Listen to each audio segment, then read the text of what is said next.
శివునిలోని ఒక చిన్న అంశం అంటే ఏంటంటే 1 డ్రాప్, ఒక సింపుల్ డ్రాప్ అన్నమాట, అంతే, ఒక చిన్న బిందువు. ఆ బిందువు వచ్చి చతుర్ముఖ బ్రహ్మ నాకు ఇంత టాస్క్ ఇచ్చేశాడు కదా శ్రీ మహావిష్ణువు, నేను ఎలా ఆచరించగలుగుతానని చెప్పి ఇంకా ఆయనకి ఇరిటేషన్ అంటామే, అది వచ్చేసిందనమాట. దాన్నే రౌద్రం అంటారు. ఏం చేయలేని స్థితి. ఎంతమందిని ఆయన ఉద్భవింపజేస్తున్నా సరే ఇంత రౌద్రం రావట్లేదు ఎవరికి. ఎలా అని చెప్పి ఆయన ఉక్రోషంతో కూర్చున్నటువంటి సమయంలో పరమశివుని యొక్క ఒక చిన్న అంశ ఈయన ఒడిలోకి వచ్చి పడింది. వెంటనే అది ఉద్భవించారనమాట. ఒక చిన్న ఇదిగా పాపాయి గారు ఉద్భవించేసరికి ఆయనకి రుద్ర అని పేరు పెట్టారు. ఆయనే తనలోంచి 11 మంది రుద్రులను తెచ్చుకున్నారు. ఆ రుద్రుడే అర్ధనారీశ్వరి. అర్ధనారీశ్వరి అంటే ఎవరండి? పరమశివునిలోని ఒక చిన్న అంశ అయినటువంటి రుద్రుడు.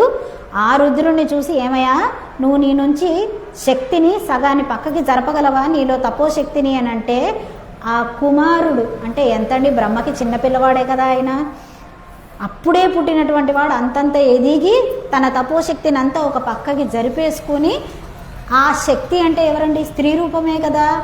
అలా అర్ధనారీశ్వరునిగా చూపిస్తే, అయితే ఆ రూపం నుంచి ఈ రూపం నుంచి 11 రూపాలు తీసుకురా అని అంటే, ఈ రూపం నుంచి సంపూర్ణమైన 11 రూపాలు, ఈ రూపం నుంచి సంపూర్ణమైనటువంటి 11 స్త్రీ రూపాలని తీసుకువచ్చారన్నమాట. అలా 11 మంది రుద్రులు, 11 మంది రుద్రునిలు అయ్యారన్నమాట.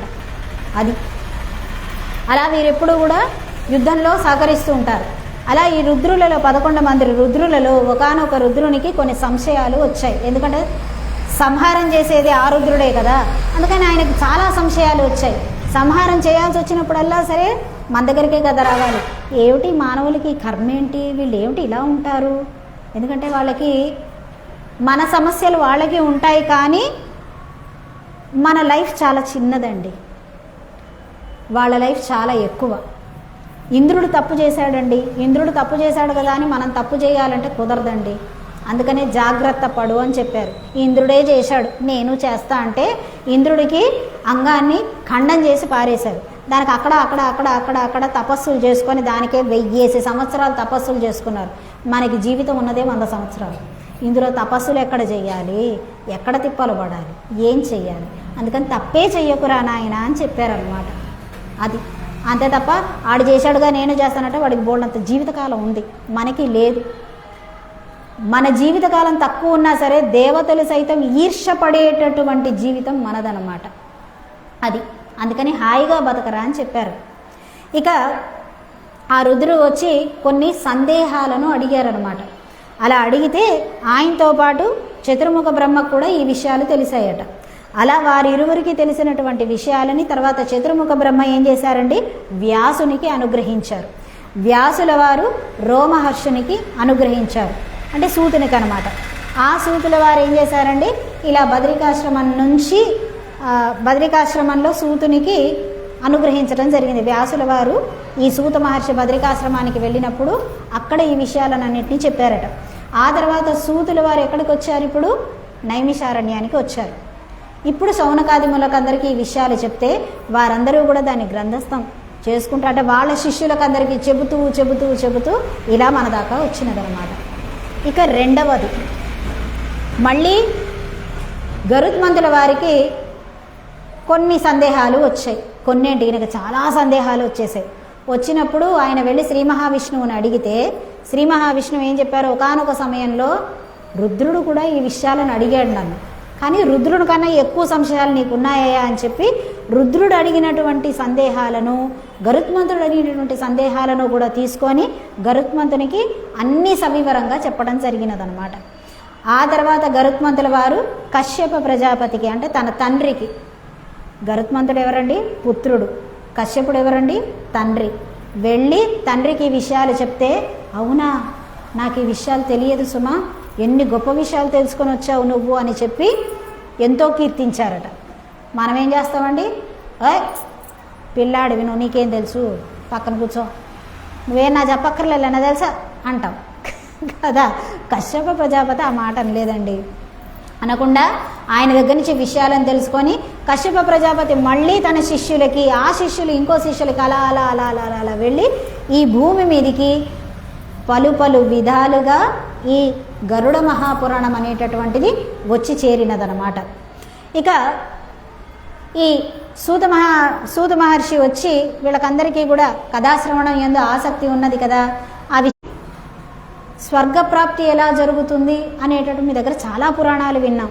అలాగే ఈ గరుడ మహాపురాణంలో కూడా కర్మకాండ చెప్పేశారు మీరు. ఇందులో అంతా కూడా ఏ వస్తువుని ఎలా పొందొచ్చు, ఎలా పూజించవచ్చు, ఎవరి దగ్గర నుంచి ఏం పొందొచ్చు, ఇవన్నీ తెలిసే. ఏ పూజ చేస్తే ఏమొస్తుంది, ఇవన్నీ సంతృప్తిగా లేదు.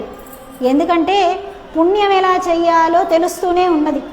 పుణ్యం చేయాలంటే ఏం చేస్తామండి? దానం చేయొచ్చు, ధర్మం చేయొచ్చు, పెద్దవాళ్ళని ఆదరించవచ్చు, ఓ గుడి కట్టించవచ్చు, గోపురం కట్టించవచ్చు. ఒక ప్రాప్తి అనేటటువంటిది ఎలా జరుగుతుంది, ఎందుకు జరుగుతోంది? నిజంగా యముడు అంత కఠినాత్ముడా? ఎందుకు జీవులంటే ఇలా ఇబ్బందికరమైనటువంటి జీవనాన్ని గడపవలసి వస్తుంది జీవులకని అడిగారట. తత్ క్లేశక్షయ సాధనం, ఏ కారణాల వల్ల ఈ తీరని బాధలు కలుగుతున్నాయి వీళ్ళకి? అంతా మంచిగా చేస్తున్నారు కదా, పూజ లేని రోజు ఉండటం లేదు, దీపం లేని గృహం ఉండటం లేదు, అయినా ఈ బాధలు ఎందుకయ్యా వీళ్ళకి? అది తెలుసుకోవాలనుంది. ప్రేత జన్మ ఎప్పటి నుంచి వస్తుందో తెలుసుకోవాలనుంది.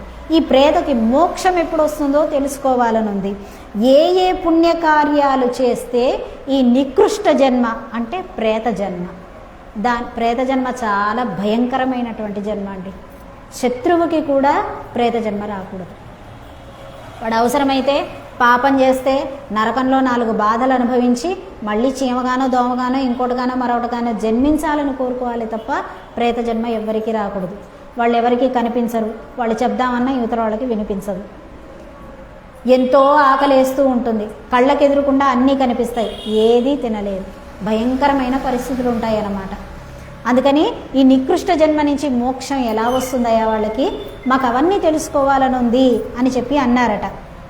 అని అంటే అప్పుడు సూత మహర్షి అన్నారటండి, ఆదర్రా మంచి మార్గంలో పడ్డారు. చక్కటి ప్రశ్నని వేశారు. పూర్వకాలం గరుత్మంతుడు కూడా ఇలాగే అడిగారు. శ్రీ మహావిష్ణువు దగ్గరికి వెళ్ళి ఈ క్లేశాల నుంచి జీవుడు బయటపడేటటువంటి విధానం చెప్పని అడిగారు. అంటే నిస్వార్థమైనటువంటి ప్రశ్న. అందుకే సాత్విక పురాణం అన్నారు గరుడ పురాణాన్ని. ప్రశ్న నిస్వార్థంగా రావాలండి. అడిగేవాడి గురించి నిన్న కూడా తెలుసుకున్నాం మనం. శివపురాణమనో లింగ పురాణమనో ఉన్నదని అది తామస పురాణం అవ్వట్లే. అక్కడ లోపల ఉన్నటువంటి వారి గురించి అని కాదు, అక్కడ ప్రశ్న సమాధానం అనేటటువంటి దానిలో తేడా ఉంటుంది. ఇక్కడ నిస్వార్థమైనటువంటి ప్రశ్నతోని మొదలైనదన్నమాట.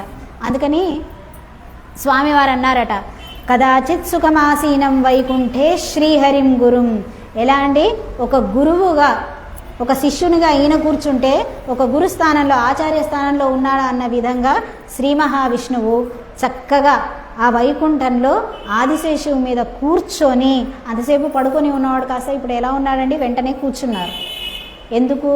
శిష్యుడు ఎంత అలర్ట్గా ఉండాలో గురువు కూడా అంతే అలర్ట్గా ఉండాలి. అంతే తప్ప నువ్వు నా దగ్గర నుంచి విషయం వింటున్నావుగా, నేను ఎలా పడితే అలా కూర్చొని చెప్తాను అంటే కుదరదు.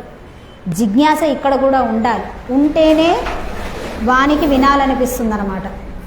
అలా ఈయన వినయావనతో భూత్వా ప్రపచ్చ వినతాసుత. ఇక ఈ వినతాసుతుడు ఏం చేశారండి? ప్రప్రచ్ఛ అంటే ఏంటి? చక్కని ప్రశ్న అన్నమాట. లోక కళ్యాణం ప్రచ్ఛ అంటే ప్రశ్న. ప్రశ్నలు అందరూ అడుగుతారు, కానీ లోక కళ్యాణం కోసమని, ధర్మం కోసమని, ధర్మం నిలబడాలని వేసేటటువంటి ప్రశ్న, అందరికీ ఉపయోగపడేటటువంటి ప్రశ్నని ప్రప్రచ్ఛ అంటారు. చక్కగా చేసావయ్యా, ప్రప్రచ్ఛను చేసావు నువ్వు. లోక కళ్యాణార్థం నిస్వార్థంగా వేసినటువంటి ప్రశ్న నీది కనుక నువ్వు వినయంతో అడిగినటువంటి ప్రశ్నకి నేను సమాధానం చెప్తాను అని చెప్పారు.